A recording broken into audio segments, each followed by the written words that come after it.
যে একটা মেয়েকে ধর্ষণ করা হয়েছে, সে বিচার চাইতে যাওয়া হলো। বিচার যখন চাইতে যাওয়া হলো তখন এরকম ভাবে 5 দিন 7 দিন আরো অতিবাহিত হয়ে গেল। পরিশেষে এই মেয়েকে অথবা এই নারীকে ঘর থেকে আবার তুলে নিয়ে আবার গণধর্ষণ করা হলো। পরিশেষে এই মেয়েটা পৃথিবী থেকে বিদায় হলো, তাকে পৃথিবী থেকে বিদায় করে দেওয়া হলো, করা হলো। নাউজুবিল্লাহ মিন যালিক। এখন আমাকে বলেন, এই বাংলাদেশে এইরকম ঘটনা এটা কি আজকে নতুন নাকি অতীতে আরো ঘটেছে? আরো ঘটেছে না? আরো ঘটেছে, কিন্তু তার পরিপূর্ণ বিচার কি কেউ পেয়েছে? পরিপূর্ণ বিচার কেউ এই আদালতে পায় নাই। আয় আফসোস, ওয়া ইন্নামা তুওয়াফাউনা উজুরাকুম ইয়াউমাল কিয়ামা। হে জালেমের দলেরা, তোমরা শুনে রাখো, এই জমিনের মধ্যে হয়তো তুমি মানুষকে ধর্ষণ করে, মানুষের সঙ্গে অন্যায় করে, অপরাধ করে তুমি বেঁচে যেতে পারবা, কিন্তু মনে রাখো কঠিন হাসরের ময়দানে আল্লাহ রাব্বুল আলামিন তার পরিপূর্ণ তোমাকে বুঝায় দিবে। কথা বলেন ঠিক না বেটি? সেদিন তুমি চাইলেও আল্লাহ রাব্বুল আলামিনের পাকড়াও থেকে তুমি বাঁচতে পারবে না। ওয়ালাউ ইউআখিযুল্লাহু আন-নাসা বিযুলমিহিম মা তারাকা আলাইহা মিন দাব্বাতিন ওয়ালাকিন ইউআখিরুহুম ইলা আজালিন মুসাম্মা।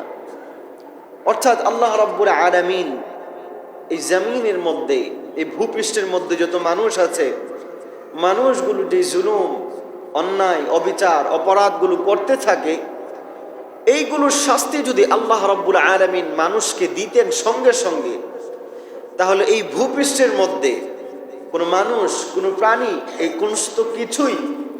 কোনো কিছুই আল্লাহ রাব্বুল আলামিনের সেই আযাব থেকে রেহাই পেত না। ঠিক না বেটি?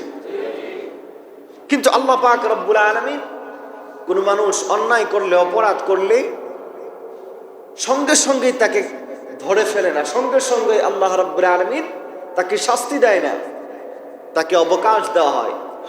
একটা সময় পর্যন্ত আল্লাহ রব্বুল আলামিন অপেক্ষা করেন, তাকে সময় দেন, যে এই সময় অতিবাহিত হওয়ার পরে একটা সময় মৃত্যু এসে তার সামনে উপস্থিত হয়, যে বলা হয়েছে ফাইযা জাআ আজালুহুম লা ইস্তাখিরুনা সাআতান ওয়া লা ইস্তাকদিমুন। যখন নির্ধারিত সময় চলে আসে, ওই সময় আল্লাহ রাব্বুল আলামিন তাকে পাকড়াও করেন, তাকে ধরেন, আর ওই সময় আসার পরে ওই মানুষটা সামনের দিকে অগ্রসর হতে পারে না, পিছনের দিকে অগ্রসর হতে পারে না। তো আমরা মানব জীবনে, এই দুনিয়ার জীবনে যত ভুল করি, যত অন্যায় করি, যত অপরাধ করি, আমরা অনেক সময় ভাবি যে এত অন্যায় করি, এত অপরাধ করি, আল্লাহ রাব্বুল আলামিন তো আমাদেরকে ধরলো না, শাস্তি দিল না। এই যে আল্লাহ রাব্বুল আলামিন আপনাকে শাস্তি দেয় নাই, এই শাস্তি না দেওয়াটা এটা আপনার জন্য অনুগ্রহ। কথা বলেন ঠিক না বেঠিক? আল্লাহ তাআলা আপনার প্রতি দয়া করতেছেন, আল্লাহ তাআলা আপনাকে হায়াত দিয়েছেন, আল্লাহ রাব্বুল আলামিন আপনার ডানে বামে কখনো কখনো পৃথিবীতে ভূমিকম্প দিচ্ছেন, বিভিন্ন আযাব দিচ্ছেন, মাঝে মাঝে আল্লাহ রাব্বুল আলামিন আমাদেরকে ছোটখাটো কিছু বিপদ দেয়, বালা মুসিবত দেয়। এই সমস্ত বালা মুসিবত দিয়ে, ছোটখাটো বিপদ দিয়ে, অসুস্থতা দিয়ে আল্লাহ রাব্বুল আলামিন আপনাকে বুঝাতে চায়, হে বান্দা, তুমি এখনো পর্যন্ত ফিরে আসতেছো না, এখনো পর্যন্ত তুমি গুনাহের মধ্যে লিপ্ত আছো, এখনো পর্যন্ত তুমি অন্যায় কাজের সঙ্গে জড়িত আছো, এখনো পর্যন্ত তুমি নিজের নফসের উপর জুলুম করতেছো, মানুষের সঙ্গে অন্যায় অবিচার করে বেড়াচ্ছ। তুমি চলে আসো, তুমি ফিরে আসো ভালো পথে।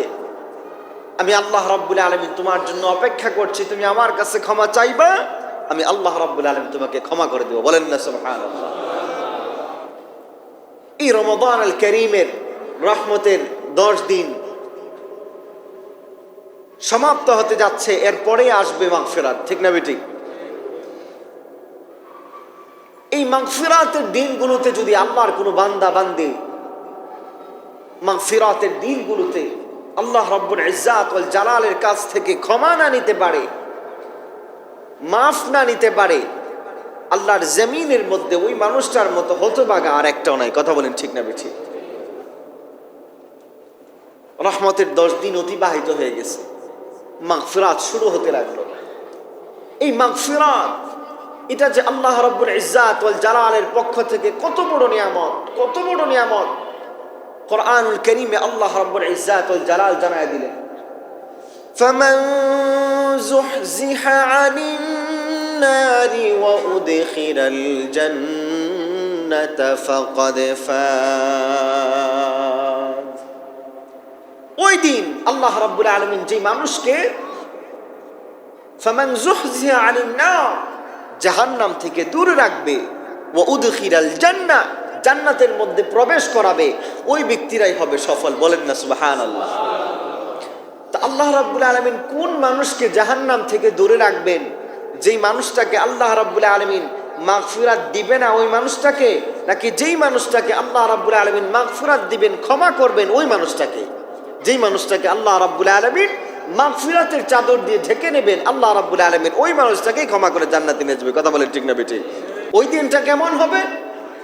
ওয়া ইন্নামা তুওয়াফাউনা উজুরাকুম ইয়াউমাল কিয়ামা। এই পৃথিবীতে আল্লাহ রাব্বুল আলামিন আপনি যা কিছু করেছেন প্রত্যেকটার পুঙ্খানুপুঙ্খানুভাবে হিসাব আল্লাহ রাব্বুল আলামিন প্রত্যেকটা মানুষকে বুঝিয়ে দিবেন। আপনি পৃথিবীতে যদি ভালো কাজ করে থাকেন এটা আল্লাহ রাব্বুল আলামিন পরিপূর্ণ আপনাকে বুঝায়া দেবে।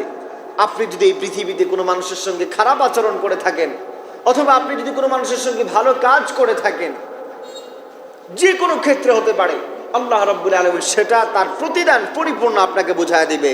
ঠিক এমনই ভাবে আল্লাহ রাব্বুল আলামিন আপনি যদি এই জমিনের প্রতি এই জমিনের মধ্যে কোনো মানুষের প্রতি জুলুম করেন, অন্যায় করেন, অবিচার করেন, সেটার পরিপূর্ণ প্রাপ্য আল্লাহ রাব্বুল আলামিন সেটা সেদিন আপনাকে বুঝায় দিবেন। কথা বলেন ঠিক না বেঠিক?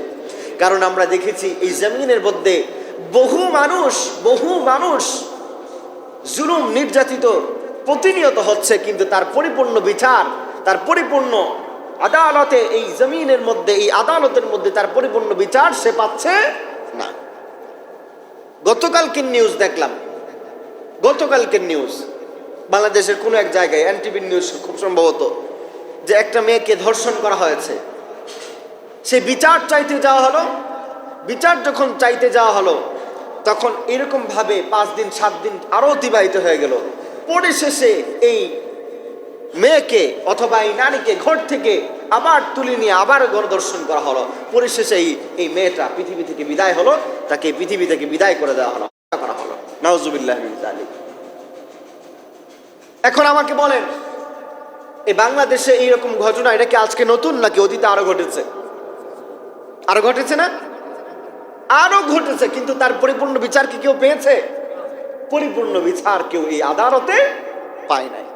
আয় আফসোস। ওয়া ইন্নামা তুওয়াফাউনা উজুরাকুম ইয়াউমাল কিয়ামা।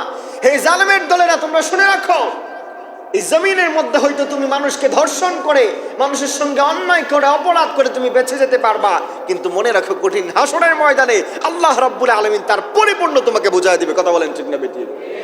সেদিন তুমি চাইলেও আল্লাহ রাব্বুল আলামিনের পাকড়াও থেকে তুমি বাঁচতে পারবে না। আল্লাহ আমাদেরকে হিদায়াত দান করুন। তো এই জমিনের মধ্যে আমি যে আয়াত পড়লাম সূরাতুন নাহলের 61 নম্বর আয়াত, যে এই সমস্ত পাপ, এই সমস্ত অন্যায় অবিচার করার কারণে আল্লাহ রাব্বুল আলামিন সঙ্গে সঙ্গে যদি পৃথিবীর মানুষকে ধরে ফেলতেন, তাহলে এই জমিনের মধ্যে একটা প্রাণী পর্যন্ত বাঁচতে পারতো না, রেহাই পেত না। আজকে যারা গুনাহ করে, অন্যায় করে, অবিচার করে, জুলুম নির্যাতন করে আপনারা বুকটাকে টান করে, বুকটাকে ফুলিয়ে ফুলিয়ে জমিনের মধ্যে চলাফেরা করেন, মনে রাখবেন আল্লাহ তাআলা আপনাকে অবকাশ দিচ্ছেন, কিন্তু সেটা বেশি দিন নয়। আপনি যদি এখনো পর্যন্ত সংশোধন না হন, আপনি যদি এখনো পর্যন্ত নিজেকে পরিবর্তন না করবেন, অচিরে এমন আযাব আসবে যে আযাব আপনাকে একদম ধূলিসাৎ করে দিবে। কথা বলেন ঠিক না বেঠিক? এজন্য ব্যক্তিগত জীবনে, পারিবারিক জীবনে, সামাজিক জীবনে, রাজনৈতিক জীবনে, আপন আপন জায়গায় কোনো মানুষ নিজের প্রতি তো জুলুম করবেন না, অন্যায় করবেন না, গুনাহ করবেন না। অন্য কোনো মানুষের সঙ্গে গুনাহ করা যাবে, জুলুম করা যাবে কেন? কারণ কঠিন হাসরের ময়দানে আল্লাহ রাব্বুল ইজ্জাত ওয়াল জালাল, আপনি আর আমি যে গুনাহের কাজ করি কিংবা নেক কাজ করি, আপনার আমার বিরুদ্ধে এগেইনস্টে আল্লাহ রাব্বুল আলামিন 4টা সাক্ষী দাঁড় করাবেন। কয়টা? আল্লাহ রাব্বুল আলামিন জানায় দিলেন, ইয়াউমাইযিন তুহাদ্দিসু আখবারাহা, ইয়াউমাইযিন তুহাদ্দিসু আখবারাহা। যে আল্লাহ রাব্বুল আলামিন এই জামিনের মধ্যে আমরা এই যে আজকে মসজিদের মধ্যে বসে আছি, এখানে বসে একত্রিত হলাম কেন? জুমার নামাজ আদায় করার জন্য। এই জুমার নামাজ যে আপনি আদায় করতে আসছেন, নেক কাজ করার জন্য আসছেন, এইরকম নেক কাজ করার জন্য আমরা পৃথিবীর বিভিন্ন জায়গায় যাই, ঠিক না বেঠিক? বিভিন্ন মাহফিলে যাই, বিভিন্ন প্রোগ্রামে যাই, রুগীকে দেখার জন্য যাই, মানুষের জানাজার মধ্যে অংশগ্রহণ করতে যাই। এই যে জমিনের উপরে আপনি এই নেক কাজগুলো করতেছেন, এই নেক কাজ করার কারণে এই জমিন আপনার আমার পক্ষ হয়ে আল্লাহ রাব্বুল আলামিনের কাছে সাক্ষী দিবেন। বলেন না সুবহানাল্লাহ। ঠিক এমনই ভাবে আপনি যে গুনাহের কাজ এই জমিনের উপর দাঁড়িয়ে দাঁড়িয়ে করেন, মানুষের প্রতি জুলুম করেন, নির্যাতন করেন, অন্যায় করেন, এমনকি নিজে হেঁটে হেঁটে গুনাহের কাজের সঙ্গে সংশ্লিষ্ট হতে যান, আল্লাহ রাব্বুল আলামিন এই জমিন আপনার আমার বিরুদ্ধে এক নম্বরে হাসরের ময়দানে আল্লাহ রাব্বুল আলামিনের নিকট সাক্ষী দিবেন। বলেন না নাউজুবিল্লাহ। উপস্থাপন করে দিবে জমিনের মধ্যে কি হয়েছিল। 2 নাম্বার, কিরামান কাতিবিন, দুইজন সম্মানিত লেখক প্রতিনিয়ত লিখতেছে। আপনার ডান কাঁধে একজন, আপনার বাম কাঁধে একজন। আপনি ডান কাঁধে যিনি আছেন, তিনি আপনি যে নেক কাজগুলো করেন এটা প্রতিনিয়ত কাউন্ট হয়, এই হাসরের ময়দানে এটাকে উপস্থাপন করা হবে। আপনার বাম কাঁধে যিনি আছেন, আপনি যত অন্যায় কাজগুলো করেন, অপরাধ কাজগুলো করেন, এই অপরাধ কাজগুলোকে এখানে লেখা হয়। এখানে আবার একটা গুরুত্বপূর্ণ বিষয়, আমরা যখন কোনো নেক কাজ করার ইরাদা করি, ডান পাশে যে ফেরেশতা আছে সঙ্গে সঙ্গে তিনি লিখে ফেলেন। বলেন না সুবহানাল্লাহ। ইরাদা করেছেন, কাজটা এখনো পর্যন্ত করেন নাই, নিয়ত করেছেন, কিন্তু আল্লাহর এই ফেরেশতা লিখে ফেলেন। বলেন না সুবহানাল্লাহ। আবার বাম পাশে যে ফেরেশতা আছে, আপনি একটা নিয়ত করেছেন আজকে একটা গুনাহের কাজ করবেন, কিন্তু যতক্ষণ না পর্যন্ত আপনি না করেন ততক্ষণ না পর্যন্ত এই ফেরেশতা এটা লিখে না। সুবহানাল্লাহ। এমন কি মুফাসসিরগণ বলেছেন, গুনাহ করার পর আর গুনাহ যখন করে ফেলে কোনো বান্দা, তখন এই বাম পাশের যে ফেরেশতা সে অপেক্ষা করে, দেখি সে তো সকালে গুনাহটা করেছে, হয়তো বিকেলবেলা ক্ষমা চেয়ে নেবে, বিকেলে করেছে হয়তো রাতের বেলা ক্ষমা চেয়ে নেবে, রাতে করেছে হয়তো সকালবেলা ক্ষমা চেয়ে নেবে। এমন একটা সময় পর্যন্ত এই বাম পাশের ফেরেশতা অপেক্ষা করে। কিন্তু একটা সময় যাওয়ার পরে যখন দেখে যে এই বান্দা গুনাহ করেছে, সে আর আল্লাহ তাআলার কাছে ক্ষমা চায় না, তখন এই বাম পাশের ফেরেশতা আপনি যে একটা গুনাহ করেছেন এই একটা গুনার কথা সে লিখে ফেলে। কেন জানেন? আল্লাহ তাআলা যে দয়া, রহমত, প্রতিনিয়ত আপনাকে আমাকে রহমত দ্বারা আল্লাহ রাব্বুল আলামিন যে বেষ্টন করে রেখেছেন, যে নেকের কথা বলতেই আল্লাহ তাআলা এই ফেরেশতাকে আদেশ করে রেখেছেন, আমার কোনো বান্দা যখন নেকের উদ্দেশ্য করবে সঙ্গে সঙ্গে তুমি লিখে ফেলবা, আর যখন সে গুনাহের কাজ করবে তারপরে তুমি লেখো না, দেখো বান্দাটা ক্ষমা চায় কিনা।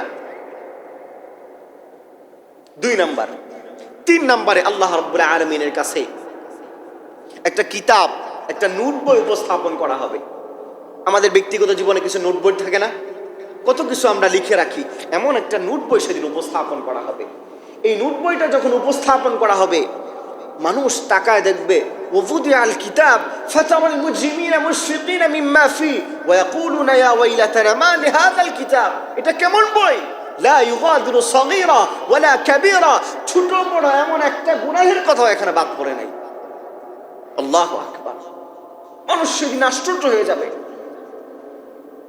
যারা গুনাহগার তারা সেদিন এই নোট বইটা দেখার পরে আল্লাহর নাফরমানি তারা এমন ভাবে এই জমিনের মধ্যে করেছে, ওই দিন আল্লাহ রাব্বুল আলামিনের সামনেও তারা দাঁড়িয়ে নাফরমানি করতে থাকবে। বলেন না নাউজুবিল্লাহ। কেমন ভাবে সেদিন তারা বলতে থাকবে, ওগো আল্লাহ, আপনি যে এই জমিন সৃষ্টি করেছেন, এই জমিন যে সাক্ষী দিচ্ছে, এই জমিন তো আপনার পক্ষেই সাক্ষী দিবে, আমার পক্ষে সাক্ষী দিবে না, কারণ এই জমিন তো আমার শুভাকাঙ্ক্ষী নয়।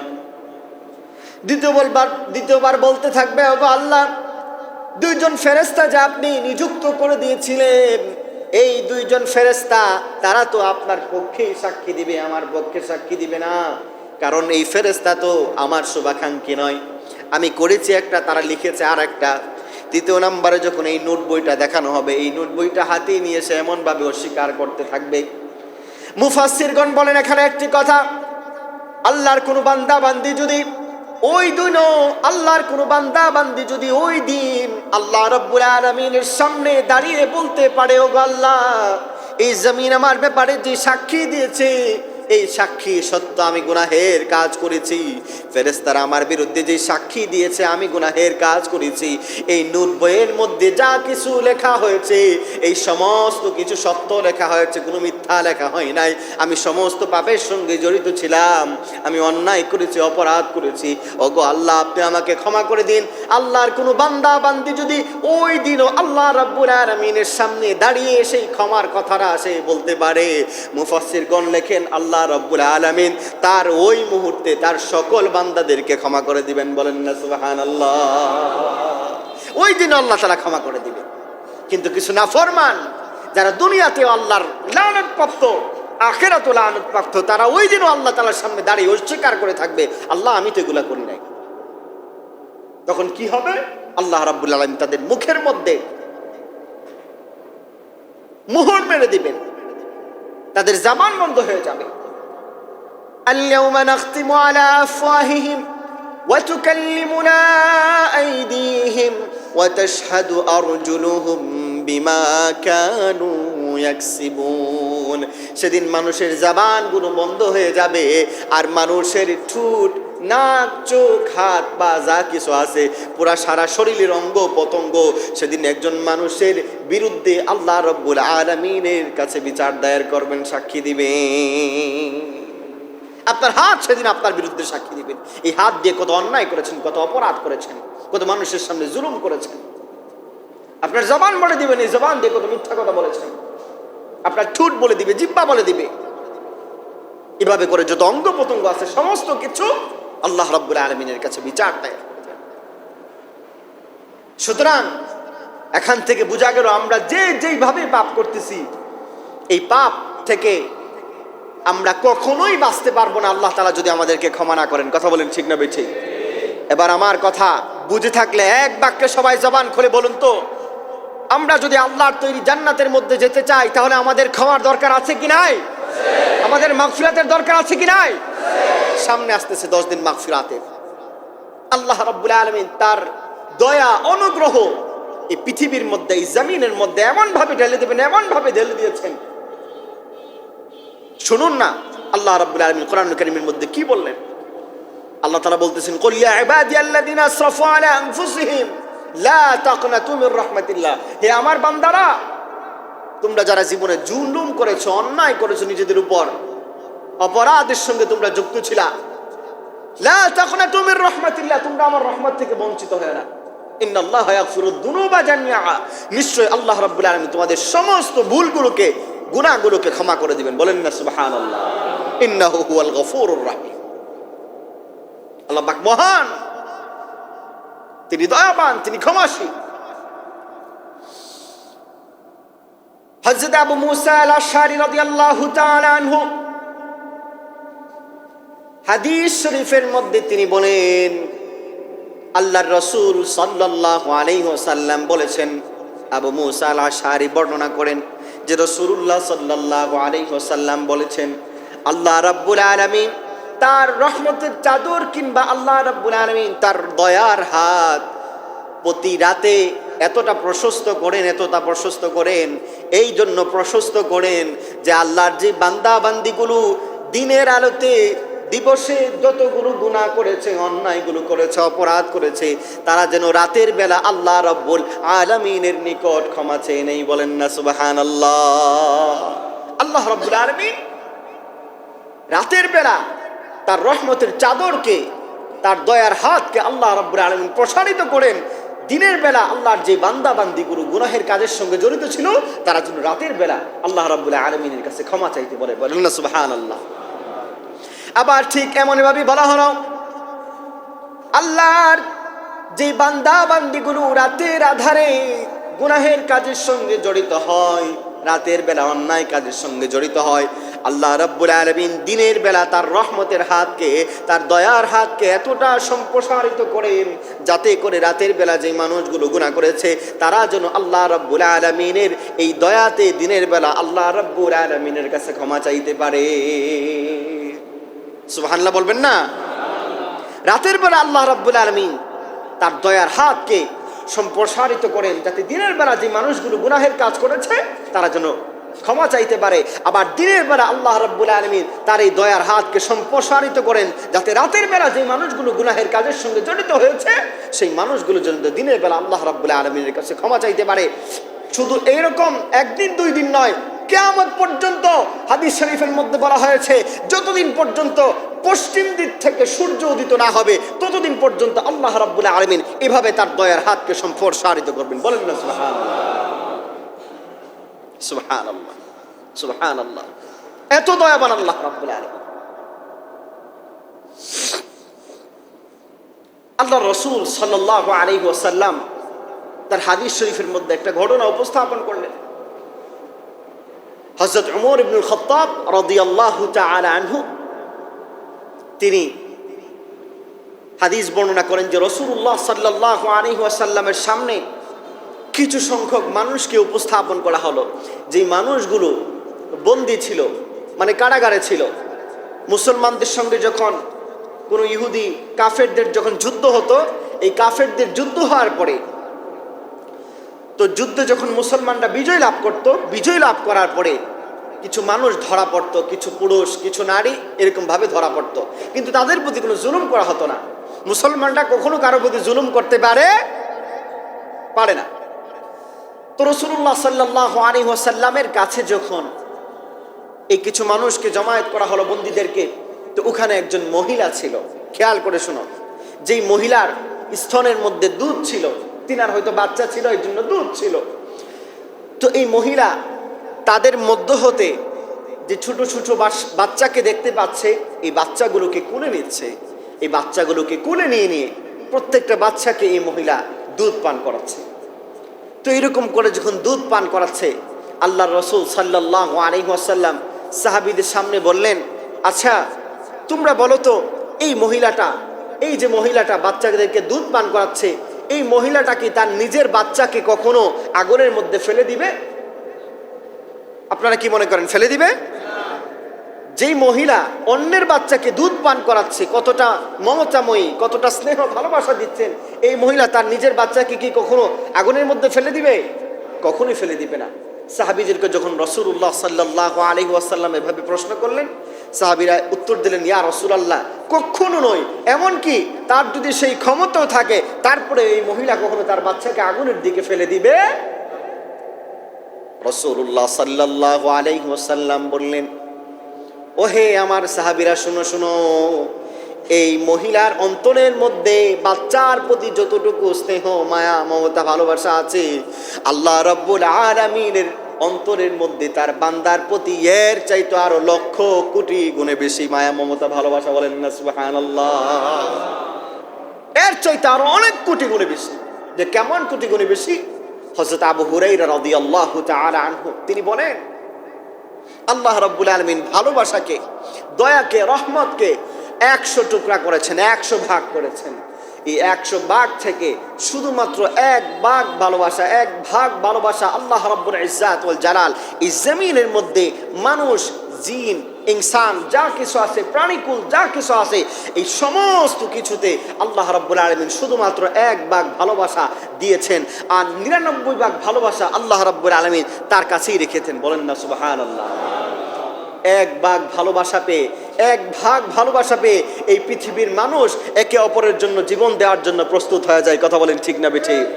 এই 1 ভাগ ভালোবাসা পাওয়ার পরে এই পৃথিবীর একটা প্রাণী কখনো আরেকটা প্রাণীর উপরে আঘাত করে না, একটা পশু কখনো আরেকটা পশুর উপরে আঘাত করে না। এমনকি হাদিস শরীফের মধ্যে বলা হয়েছে, এই 1 ভাগ ভালোবাসার একটু ছিটেফোঁটা পাওয়ার কারণে একটা ঘোড়া কখনো আরেকটা ঘোড়ার উপরে, তার বাচ্চার উপরে কখনো পা দিয়ে আঘাত করে না, এই চিন্তা করে যে তার বাচ্চাটা ব্যথা পাবে, আঘাত প্রাপ্ত হবে। আমি আপনাদের বিবেকের কাছে বলতে চাই, 1 ভাগ ভালোবাসা পাওয়ার পরে যদি গোটা পৃথিবীতে মানুষ, জিন, প্রাণী কুল যা কিছু আছে সমস্ত কিছু শুধুমাত্র 1 ভাগ ভালোবাসার ছিটুপুটা পেয়ে যদি একটা মা তার সন্তানকে এত ভালোবাসা দিতে পারে, একটা প্রাণী আর একটা প্রাণীর প্রতি এত ভালোবাসা দিতে পারে, একটা মানুষ আর একটা মানুষের জন্য জীবন দেওয়ার জন্য প্রস্তুত হয়ে যায়, আমার যেই রব, যার কাছে 99 ভাগ ভালোবাসা আছে, সেই রবের কাছে যদি আমরা আমাদের নিজের জীবনের গুনাহের জন্য আল্লাহ রাব্বুল আলামিনের কাছে নিজের কপালটারে জমিনের সঙ্গে ঠেকা তাহাজ্জুদের মুহূর্তে আল্লাহ রাব্বুল আলামিনের কাছে বলে বলে, আল্লাহ আমি অনেক ভুল করেছি, আমি অনেক অন্যায় করেছি, আমি অনেক অপরাধ করেছি, আপনার কাছে দয়া ভিক্ষা চাই। আমার যে রব 99 ভাগ ভালোবাসা নিয়ে বসে আছেন, আমার সেই রবকে আমাদেরকে ক্ষমা করবেন না? অবশ্যই করবেন, অবশ্যই করবেন। আমরা আল্লাহ রাব্বুল আলামিনের কাছে ক্ষমা চাইবো তো ইনশাআল্লাহ? ক্ষমা চাইবো তো ইনশাআল্লাহ? মাগফিরাতের দিনের প্রতিটা রাত যেন আমরা আল্লাহ রাব্বুল ইজ্জাত ওয়াল জালালের কাছে তাহাজ্জুদের নামাজ সেহরি করতে যখন উঠব, তখন সেই মুহূর্তে জমিনের মধ্যে কপালটারে 2 রাকাত নামাজ পড়ে আল্লাহ রাব্বুল আলামিনের কাছে বলবো, আল্লাহ আমি বড় পাপী, আমি বড় গুনাহগার, আমি অনেক ভুল করেছি, নিজের প্রতি অনেক জুলুম করেছি, অন্যায় করেছি, অপরাধ করেছি, হে আল্লাহ আপনি আমাকে ক্ষমা করে দিন। আশা করা যায় আল্লাহ রাব্বুল আলামিন আমাদেরকে ক্ষমা করবেন ইনশাআল্লাহ। কেন? কারণ আল্লাহ রাব্বুল আলামিন কোরআনুল কারীমের মধ্যে জানায় দিলেন, ইয়া আইয়ুহাল্লাযীনা আমানু তুবু ইলাল্লাহি তাওবাতান নাসুহা আসা রাব্বুকুম আন ইউকাফফিরা আনকুম সাইয়্যাতিকুম ওয়া ইউদখিলাকুম জান্নাতিন তাজরি মিন তাহতিহাল আনহার। হে ঈমানদারেরা, তোমরা আল্লাহ রাব্বুল আলামিনের নিকট ক্ষমা চাও, তুবু ইলাল্লাহ, ক্ষমা চাও, তাওবা করো, তাওবায়ে নাসুহা, তাওবাতান নাসুহা যেটা সেটা করো, আল্লাহ রাব্বুল আলামিনের কাছে প্রকৃত অর্থে তাওবা করো, ক্ষমা চাও, আল্লাহ অনেক ভুল করেছি আর করব না, এভাবে করে আল্লাহ রাব্বুল আলামিনের কাছে মাফ চাও। আসা রাব্বুকুম আন ইউকাফফিরা আনকুম সাইয়্যাতিকুম, আল্লাহ রাব্বুল আলামিন আশা করা যায় তোমাদেরকে ক্ষমা করে দিবেন। শুধু ক্ষমা করবেন বিষয়টা এমন নয়, ওয়া ইউদখিলাকুম জান্নাতিন তাজরি মিন তাহতিহাল আনহার। চিৎকার মেরে বলুন না সুবহানাল্লাহ। আল্লাহ রাব্বুল আলামিন ক্ষমা করে দিয়ে আল্লাহ রাব্বুল আলামিন তার জান্নাতের মধ্যে আপনাকে আমাকে নিয়ে যাবে। জান্নাতে যেতে চাই তো ইনশাআল্লাহ? জান্নাতে যেতে চাই তো ইনশাআল্লাহ? ক্ষমার দরকার আছে কি নাই? ক্ষমার দরকার আছে। 2টা জিনিস নিয়ে মানুষের মৃত্যুবরণ করা উচিত। হাদিস শরীফ, হযরত আনাস রাদিয়াল্লাহু তাআলা আনহু, হযরত আনাস রাদিয়াল্লাহু তাআলা আনহু তিনি বর্ণনা করেন যে রাসূলুল্লাহ সাল্লাল্লাহু আলাইহি ওয়াসাল্লাম এক যুবকের কাছে উপস্থিত হলেন। এমন এক মুহূর্তে গিয়ে উপস্থিত হলেন যেই মুহূর্তে যুবকটা মৃত্যুসজ্জায়, বড় অসুস্থ, মারা যাবে এই মুহূর্তে। রাসূলুল্লাহ সাল্লাল্লাহু আলাইহি ওয়াসাল্লাম যুবকের কাছে গিয়ে যুবককে প্রশ্ন করলেন, কি খবর তোমার, কি অবস্থা? যুবক জবাব দিলেন, হে আল্লাহর রাসূল, আমি আল্লাহ রাব্বুল আলামিনের মাগফিরাত আশা করছি, আমি আল্লাহ রাব্বুল আলামিনের মাগফিরাত আশা করছি, আর আমি আমার জীবনের বিগত গুনাহের জন্য ভীত সন্তুষ্ট হচ্ছি, আশঙ্কা করতেছি, ভয় পাচ্ছি। আল্লাহ রাসূল সাল্লাল্লাহু আলাইহি ওয়াসাল্লাম বললেন, কোন ব্যক্তির অন্তরে যদি এই 2টা জিনিস থাকে, আশা এবং ভয়। আশা, কিসের আশা?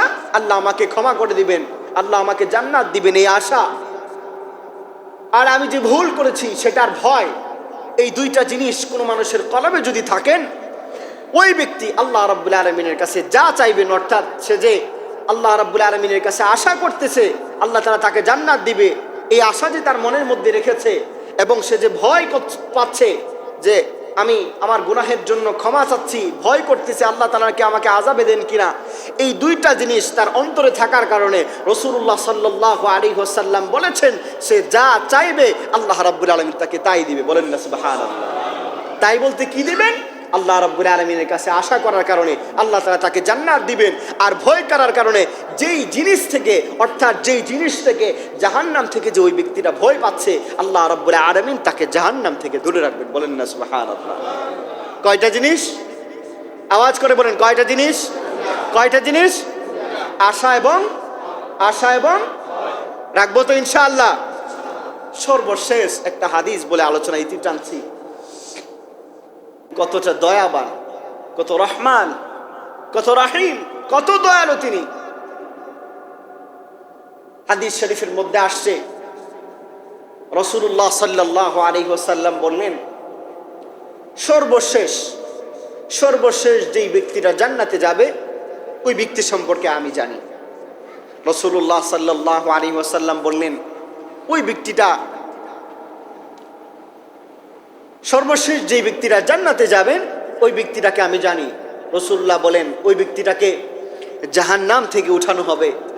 এই ব্যক্তিরা জাহান্নাম থেকে হামাগুড়ি দিয়ে হেঁচড়িয়ে জান্নাতের দিকে অগ্রসর হবেন। যখন সে আল্লাহর সামনে আসবেন, তাকে অর্ডার দেওয়া হবে, যাও তুমি জান্নাতে চলে যাও। তখন এই ব্যক্তিটা জান্নাতের দিকে অগ্রসর হবে।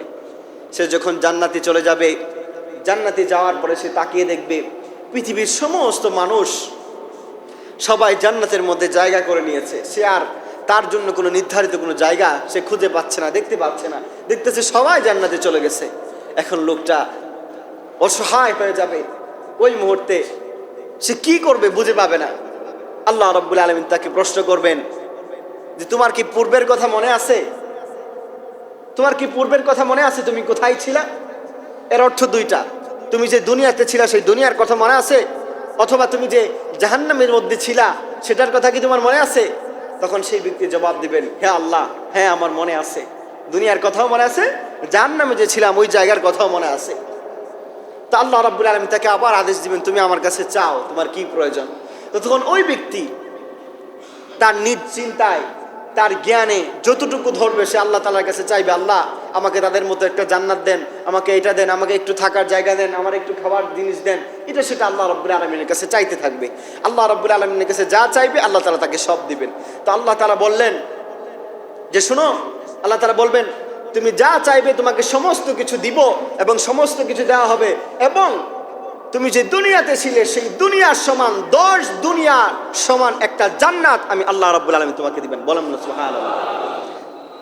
এই কথা যখন এই ব্যক্তি শুনলো যে 10 দুনিয়ার সমান একটা জান্নাত তারে দেওয়া হবে, তখন ওই ব্যক্তিটা আবেগে আপ্লুত হয়ে বলতেছে, কারণ সে তো জাহান্নাম থেকে উঠে আসতেছে, সে বলতেছে, আল্লাহ আপনি আমাদের রব, আমি এই কঠিন মুহূর্ত থেকে আপনি আমাকে এখানে নিয়ে আসছেন, আপনি আমার সাথে ঠাট্টা মশকরি করে মজা করতেছেন আপনি আমার সঙ্গে, অথচ আপনি আমার রব। এই কথা এই লোকটা এইভাবে করে বলতে থাকবে।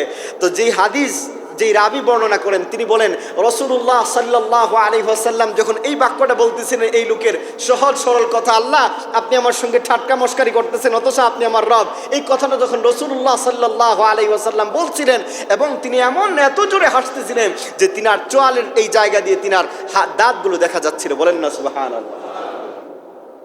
চিন্তা করা যায় যে যেই ব্যক্তিটা সবার পরে জাহান্নাম থেকে উঠায় না জান্নাতের মধ্যে দেওয়া হবে, ওই ব্যক্তিটা এই পৃথিবীর সমান এই দুনিয়ার সমান 10টা জান্নাত আল্লাহ রাব্বুল আলামিন, দুনিয়ার সমান একটা জান্নাত, 10 দুনিয়ার সমান একটা জান্নাত আল্লাহ তাআলা তাকে দান করবেন।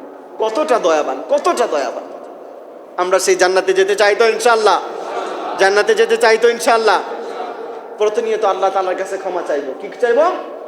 প্রতিনিয়ত আল্লাহ তাআলার কাছে ক্ষমা চাইবো। রমজান মাস তারাবিহের সালাত আপনারা আদায় করেন, আল্লাহ তাআলার কাছে প্রতিনিয়ত ক্ষমা চাইবেন, প্রতিটা মুহূর্তে ক্ষমা চাইবেন, হাঁটতে চলতে বসতে উঠতে ফিরতে সর্ব অবস্থায় ক্ষমা চাইবেন। যখন সাহারি করবেন তখন ক্ষমা চাইবেন, যখন ইফতারটাকে সামনে নিয়ে 2 মিনিট আগে 3 মিনিট আগে বসবেন আল্লাহ রাব্বুল আলামিনের কাছে হাত তুলে বলবেন, আল্লাহ